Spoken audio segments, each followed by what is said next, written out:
अब अगला जो क्वेश्चन है वो लिखा हुआ है, निम्नलिखित संख्याएं स्पष्ट रूप से पूर्ण वर्ग संख्या नहीं है, इसका कारण लिखिए। अब वो क्या कह रहा है कि पूर्ण वर्ग नहीं है, इसका कारण लिखिए। 1057। अब ये पूर्ण वर्ग है या नहीं, इसका आपको पता लगाना है।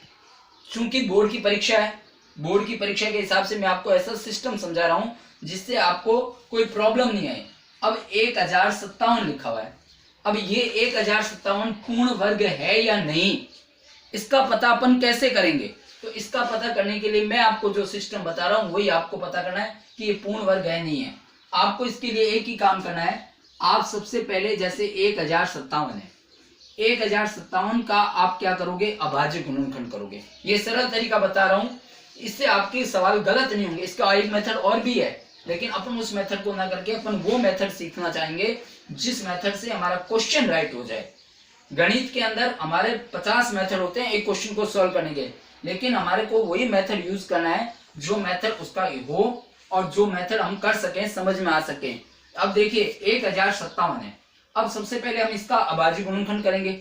अभाज्य गुणनखंड के लिए आपको क्या है, आपको पीछे दिया हुआ है 7।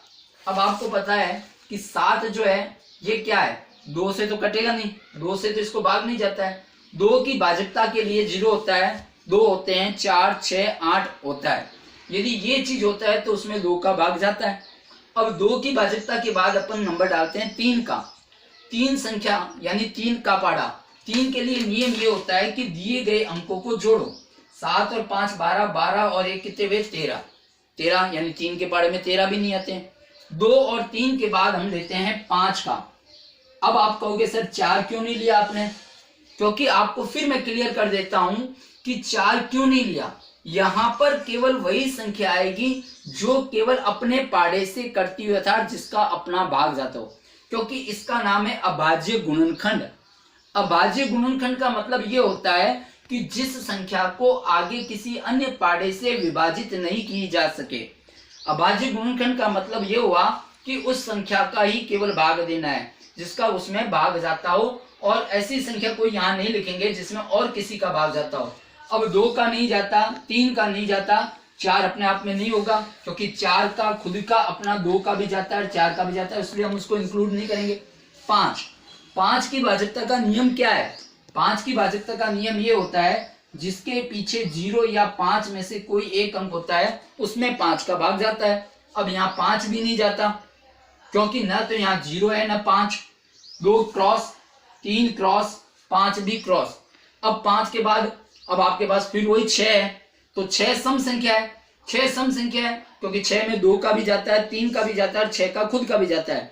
तो हमें वो संख्या लेनी ही नहीं है जिसमें केवल अपने पाड़े की संख्या का भाग जाए, वही संख्या का काम करना है। तो 6 को भी हम इसमें शामिल नहीं करेंगे। अब है 7 की भाजकता का कोई नियम नहीं है। 7 की भाजकता के लिए आपको क्या करना पड़ेगा? 7 का पहले हमें इसमें भाग देना पड़ेगा। अब 7 का भाग देना है, 7 एकम 7, 3 बच गए। आपने यहाँ 5 उतार दिया, 7 पंजे 35, 5 ये 35 हो गए। उसके बाद आपने क्या उतारा? फिर यहाँ पर 7 में 7 का भाग चला गया एक बार, यहाँ पर ये आ गए 151 यानी 151, क्योंकि 7 में 7 का भाग एक बार जाता है। यानी अब हम ये कह सकते हैं कि इसमें 7 का भाग जाएगा। जब 7 का भाग जाएगा तो आएंगे कितने? 1 5 1। 7 में देखो वापस समझ लो, 7 का भाग 10 में एक बार चला गया, 7 एकम 7, 3 बच गए, ये 5 उतार दिया, 7 पंजे 35 हो गए। उसके बाद 35 से 35 क्रॉस हो गया, फिर हमने उतारा कौन सा डिजिट? 7 में 7 का भाग एक बार चला गया, ये आ गए 151। ठीक है, अब वापस देखिए, अब आपको एक और टेक्निक बताता हूं। आपने 7 का दिया है, अब आपको एक बार 7 का दे देना चाहिए दोबारा। एक बार जो चीज शामिल की है उसको दोबारा ले लो। तो अब दोबारा जब शामिल करोगे तो फिर 7 का भाग देंगे। एक बात मैं यहाँ और क्लियर कर देना चाह रहा हूं कि आपको सबसे पहले एक ही चीज ध्यान रखनी है, पाड़े जरूर आने चाहिए।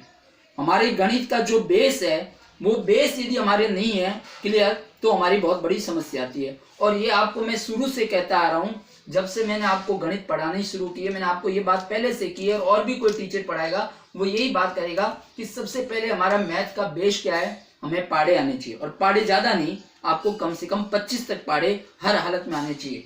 25 तक पाड़े, उसके बाद जोड़, बाकी, गुणा, भाग, जब तक ये फंडामेंटल अपने क्लियर नहीं होंगे उसके बाद अभाज्य गुणनखंड, फिर लघुत्तम, महत्तम, ये जो छोटे छोटे टॉपिक है, इस टॉपिक्स को आप यदि क्लियर नहीं करोगे तब तक आपका आगे का मैथ का काम क्लियर नहीं होगा। इसीलिए हम हर विद्यार्थी से ये कहते हैं कि आप मैथ के अंदर ये चीज ध्यान रखो, ये चीज करो। तो विद्यार्थी को जब पूछते हैं तो सबसे पहले वो ये कहता है कि मैथ हमें नहीं आती है। क्यों नहीं आती है? उसका रीजन ये है कि अपने बेसिक जो नॉलेज है उसकी कमी होती है। तो मैं फिर ये कह रहा हूं कि आपको पाड़े आने जरूरी है। अब देखिए 7 का पाड़ा इसमें देता हूं मैं, 7 दूनी हो गई 14।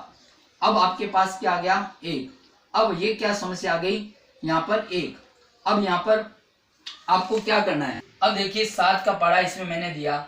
अब 7 के पाड़े से ये चीज नहीं जा रही है क्योंकि यहाँ पर 11 शेष बच रहा है। तो जब 11 शेष बच रहा है इसका मतलब इसमें 7 का भाग नहीं जाएगा। अब आपके पास 2 का नहीं गया, 3 का नहीं गया, 5 का नहीं हुआ, 7 का नहीं हुआ। अब उसके बाद आप सीधे कौन से पाड़े को लोगे? 11 का। 11 का जब हम पाड़ा लेते हैं तो 11 के लिए अपन पहले ट्रायल करते हैं। 11 एकम 11, यहाँ पर कितने बच गए? 4, 41। अब ये फिर नहीं जा रहा। अब आप देख लो इसमें और कोई भी चीज ऐसी आपको नजर आ रही है कि जिसका पाड़ा इसमें जाता हो? ऐसा तो कोई नजर नहीं आ रहा मुझे। तो जब नहीं जा रहा है तो अब अपन करें क्या इसका? उसके बाद अपने पास 7 के बाद अपने 11 का देखा, 11 के बाद अपन किसका नंबर लगाते हैं? 13 का। 1 5 1, 13 एकम 13। अब यहाँ पर कितने बचे? 2, 21। फिर यहाँ पर 13 एकम 13। फिर यहाँ पर मामला गड़बड़ हो रहा है क्योंकि शेष जो बच रहा है, 1 में 1 यहाँ पर प्लस किया, 11 में से 3 गए, कितने हुए? 8 हो गए। यहाँ पर 0, इस 13 का भी नहीं जा रहा है। 13 के बाद हम किसका लेंगे? 17 का लेंगे। 14 और 15 का नहीं लेंगे, 17 का लेंगे। 1 5 1, 17 एकम 17, 17 दून। अब ये समस्या आएगी ना तो 17 का पाड़ा अपन को देखना है। 17 दून 34, 17 3 51, 17 चौके 68, 17 5 85, 17 छके 102, 17 7 119, 17 8 136, 17 8 136, यानी ये 8 बार चला गया। मैं पाड़े इसलिए बोल रहा हूँ कि आपको क्लियर हो जाए। अब यहाँ पर 17 8 136, 17 9 153 होते हैं। 153 ज्यादा हो गए, अपन ज्यादा ले नहीं सकते। अब 1 में से 6 नहीं गए, 11 में से 6 गए, यहाँ 5, यहाँ 4 में से ये गया 1, 15। यहाँ प्रॉब्लम ये आ रही है कि कोई भी संख्या का इसमें भाग जा नहीं रहा है, और जब भाग नहीं जा रहा है इसका मतलब ये पूर्ण वर्ग नहीं है। और अपन को क्वेश्चन भी यही पूछ रहा है कि बताइए कि ये पूर्ण वर्ग संख्या नहीं। ये तो पहले ही क्लियर कर दिया उसने।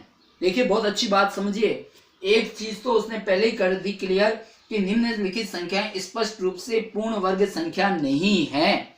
नहीं है वो हमें नजर आ रही है। हमने इतनी दिमागी कसरत की, हमने इतना कुछ काम भी किया, क्यों? क्योंकि हमें देखना था कि क्या कह रहा है, ये सही है गलत। अब वो कह रहा है नहीं है तो कारण लिखो।